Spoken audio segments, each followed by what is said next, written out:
स्वागत है आपका कसक स्टडी सेंटर में। शुक्रवार को गोलान हाइट्स में इजरायली बलों पर ड्रोन हमला हुआ था, जिसमें 2 सैनिकों की मौत हो गई थी और 24 घायल हुए थे। इजरायल ने कहा था कि दोनों ड्रोन इराक की सीमा से आए थे और हमला ईरान के प्रॉक्सी ने किया था। अब इस मामले में नया मोड़ आ गया है। इजरायल ने 2 दिन पहले शुक्रवार को बताया था कि गोलान हाइट्स में उसके एक सैन्य बेस पर इराक से ड्रोन हमला हुआ है, जिसमें 2 सैनिकों की मौत हो गई थी। अब इस मामले में एक नया मोड़ आया है। इराक में मौजूद ईरान के प्रॉक्सी समूहों और अधिकारियों ने इसे इजरायल की मनगढ़ंत कहानी बताया है।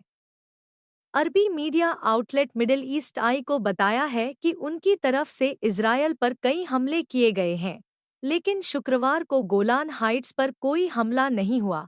इराकी कमांडरों ने बताया कि देश के राजनीतिक और सशस्त्र ताकों ने पिछले सप्ताह ये फैसला किया था कि वे इजरायल और लेबनान के हिजबुल्लाह की लड़ाई से दूर रखेंगे और लेबनान और फिलिस्तीन में इजरायली हमलों से प्रभावित लोगों को मानवीय और वित्तीय सहायता पर ध्यान केंद्रित करेंगे।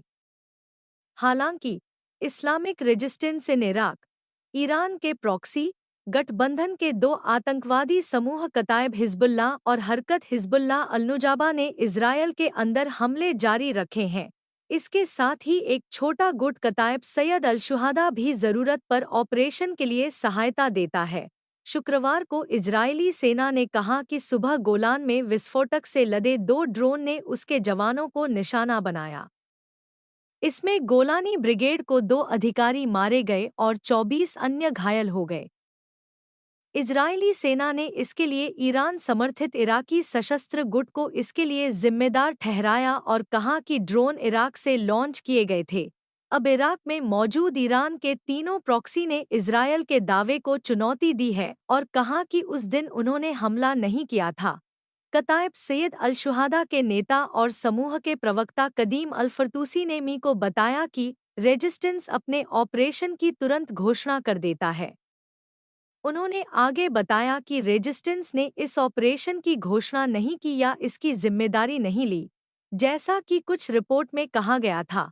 अगर हमने इसे अंजाम दिया होता तो हम इसकी घोषणा करते।